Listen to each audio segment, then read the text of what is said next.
Hello friends, welcome to Hi-Inno. இன்றைக்கி நம்ம அந்த வீடியோவில் சூப்பரான டேஸ்ட்டில் ரொம்ப கிறிஸ்பியான ஃப்ரைடு சிக்கன் எப்படி செய்கிறது அப்படிங்கிறத பார்க்க போகிறோம். இது ஆக்சுவலாக பார்த்தீங்கன்னா நான் கேஎஃப்சி அந்த ஸ்டைலில் செய்யணும்னு ட்ரை பண்ணேன். ஆனால் டேஸ்ட்டு பார்த்தீங்கன்னா சூப்பராக வந்துச்சு. அதை விட அந்த டெக்ஸ்சர் தான் எனக்கு கிடைக்கல. கண்டிப்பாக நீங்களும் அதை செஞ்சு பாருங்கள். நம்ம அந்த செய்கிற சிக்கன் வந்து அவ்வளோ டேஸ்டியாக ஸ்பைஸியாக ரொம்ப கிறிஸ்பியாக இருந்துச்சு. இதோட மயோனைஸ் சேர்த்து சாப்பிடும்போது அவ்வளோ டேஸ்டியாக இருந்ததுங்க. கண்டிப்பாக நீங்களும் உங்கள் வீட்டில் செஞ்சு பாருங்கள். நம்ம வீட்டிலே ரொம்ப ஹெல்த்தியாக பண்ணலாம் இதை. இந்த ஃப்ரைடு சிக்கன் எப்படி செய்கிறது அப்படிங்கிறத பார்க்கலாம்.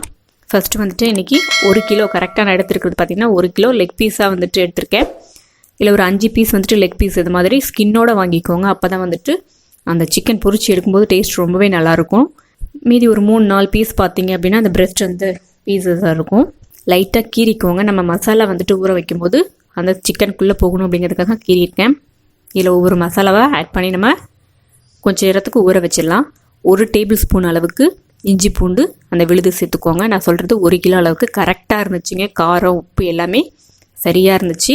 நீங்களும் இதே மெஷர்மெண்ட்டில் கண்டிப்பாக ட்ரை பண்ணி பாருங்கள். காரத்துக்கு ஒரு 1.5 டீஸ்பூன் அளவுக்கு தனி மிளகாத்தூள். இது வந்துட்டு காஷ்மீரி மிளகாத்தூள். காரம் கம்மியாக இருக்கும், கலர் கொஞ்சம் நல்லாயிருக்கும் அப்படிங்கிறதுக்காக ஆட் பண்ணியிருக்கேன்.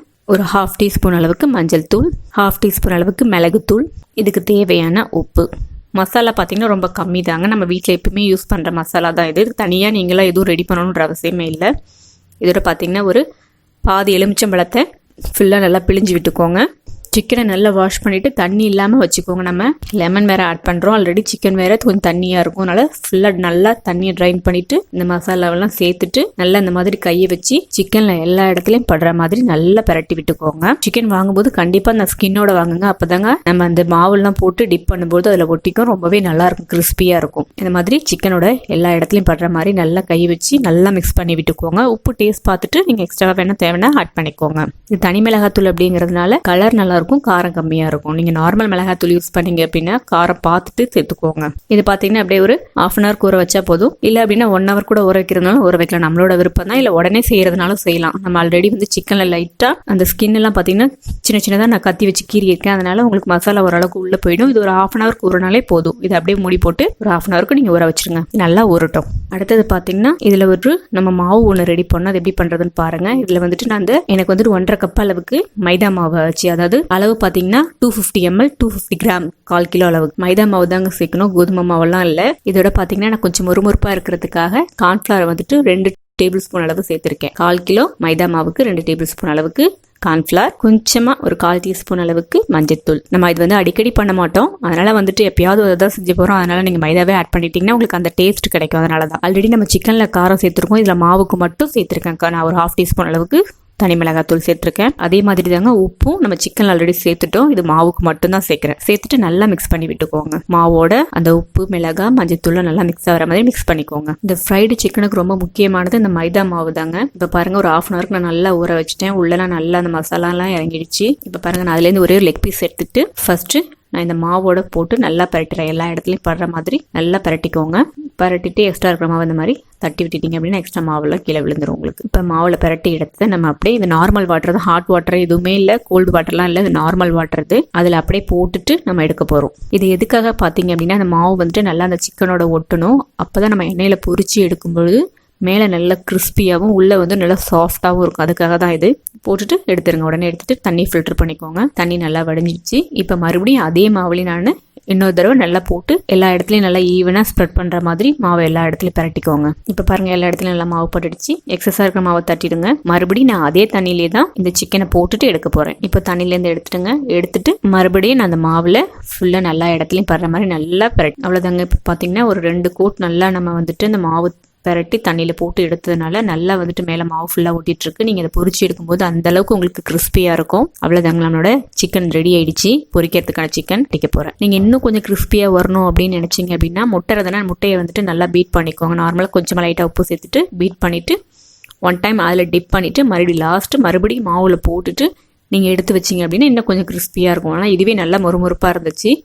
இதுவே போதும் அப்படிங்கிறனால நான் முட்டை ஆட் பண்ணாமல் வச்சிருக்கேன். உங்களுக்கு தேவை அப்படின்னா நீங்கள் ஆட் பண்ணிக்கலாம். அது கூட செஞ்சீங்கனாலும் நல்லா மொறுமொறுப்பாக இருக்கும். இதே மாதிரி நம்ம எல்லா சிக்கனையும் மாவில் போட்டுட்டு தண்ணியில் போட்டு மாவில் போட்டு இந்த மாதிரி ஒரு 2 அல்லது 3 கோட் கொடுத்துட்டு நீங்கள் எடுத்து வச்சுக்கோங்க. நம்மளோட சிக்கன் ரெடி ஆயிடுச்சு. அடுத்தது பொரிக்கலாம். நல்லா எண்ணெயை வந்துட்டு நல்லா சூடு பண்ணிக்கோங்க. நம்ம நார்மலாக பொரிக்கிறதுக்கு எப்படி எல்லாத்தையுமே ஹீட் பண்ணுவோமோ அதே மாதிரி நல்லா சூடாக இருக்கணும் எண்ணெய். இப்போ பாருங்க நம்மள மாவில் போட்டு பரட்டி வச்சிருக்க அந்த லெக் பீஸை எண்ணெய் நல்லா சூடாக இருக்குங்க. பொறுமையாக போடுங்க. மாவெல்லாம் பிரிஞ்சு போகாமல் அப்படியே ஒட்டிட்டு இருக்கு பாருங்க. அதனால தான் தண்ணியில் போட்டு 2 தடவை நம்ம எடுத்தோம் அப்படின்னா வெந்ததுக்கு அப்புறமா சிக்கன் நல்லா கிறிஸ்பியா இருக்கும். மேலே நம்ம போடும்போது வந்து பாத்தீங்கன்னா எண்ணெய் நல்லா சூடா இருக்கணும். போட்டதுக்கு அப்புறம் பாத்தீங்க அப்படின்னா அடுப்பை வந்துட்டு கொஞ்சம் சிம்ல வச்சுக்கோங்க. மீடியமும் இல்லாம சிம்லையும் இல்லாம ரெண்டுக்கும் நடுவில் இருக்கிற மாதிரி வச்சுக்கோங்க. வச்சுட்டு கரெக்டா ஒரு 10 to 15 minutes ஆகுங்க குக் ஆகிறதுக்கு. அடுப்பு அதனாலதான் சிம்ல வச்சுக்கோங்க அப்படின்னு சொல்றேன். வச்சுட்டு நல்லா வேக விடுங்க. ஃபர்ஸ்ட் போட்டதும் உடனே திருப்பி விடாதீங்க. திருப்பி விட்டீங்கன்னா மாவுலாம் பிரிஞ்சிடும். கொஞ்ச நேரம் ஒரு சைடு நல்லா வேகட்டும். போட்டுட்டு உடனே போட்டு கரண்டி வச்சு நல்லா பெரிய கரண்டி மாதிரி வச்சு கலரணும் அப்படின்னா அந்த மாவுலாம் விட்டு பிரிஞ்சு போன மாதிரி ஆயிடும். இந்த மாதிரி ஸ்பூன் வச்சுக்கோங்க. ஒரு பக்கம் நல்லா வேகட்டும். வந்ததுக்கு அப்புறமா நம்ம இன்னொரு சைடும் திருப்பி விட்டு வேக விடலாம். இதே மாதிரி எல்லா சைடும் நல்லா ஈவனா ஆகுற மாதிரி அடுப்பை வந்துட்டு சிம்ல வச்சுட்டு அப்பப்போ பிரட்டி விட்டுட்டு வேக விட்டுட்டே இருங்க. இப்போ எந்த சைட்லாம் வேகல அந்த சைட்லாம் கொஞ்சம் நல்லா திருப்பி விட்டு அப்பப்போ வேக விடுங்க. நல்லா அந்த சிக்கன் வெந்துட்டு இந்த சலசலப்பெல்லாம் அடங்கணும். கரெக்டா ஒரு 10 நிமிஷம் இருந்தாலே போதும். ஓரளவுக்கு நல்லாவே இந்த சிக்கன் வந்துட்டு நார்மல் சிக்கன் அப்படிங்கறதுனால உங்களுக்கு குக் ஆயிடும். அதனால ரொம்ப நேரம் வேக வைக்காதீங்க. கரெக்டா 10 minutes இல்ல 15 minutes அதுக்குள்ள இது வெந்துடும். எல்லா சைடும் பாருங்க ஓரளவுக்கு நல்லா கலர் மாறிடுச்சு. அந்த எண்ணெயில ஃபர்ஸ்ட் போடும்போது இப்ப பாருங்க நல்லா வெந்துருச்சு பாருங்க. இப்போ நம்ம சிக்கன் வந்து எண்ணெயில இருந்து எடுத்துட்டு ஒரு டிஷ்யூ பேப்பர்ல வச்சிடலாம். எக்ஸஸா இருக்கிற எண்ணெயை அந்த டிஷ்யூ பேப்பர் அப்சர்வ் பண்ணிக்கும். பாருங்க சூப்பரா நம்மளோட ஃப்ரைட் சிக்கன் ரெடி ஆயிடுச்சு. நம்ம அந்த டேஸ்ட்ல இருக்கா இல்லையோ இந்த டேஸ்ட் ரொம்ப சூப்பராகவே இருந்ததுங்க. அந்த டெக்ஸ்சர் எனக்கு ஆனால் வரல. டேஸ்ட் வந்து அதை விட சூப்பரா அவ்வளோ நல்லா இருந்துச்சு. கண்டிப்பா நீங்களும் ட்ரை பண்ணி பாருங்க.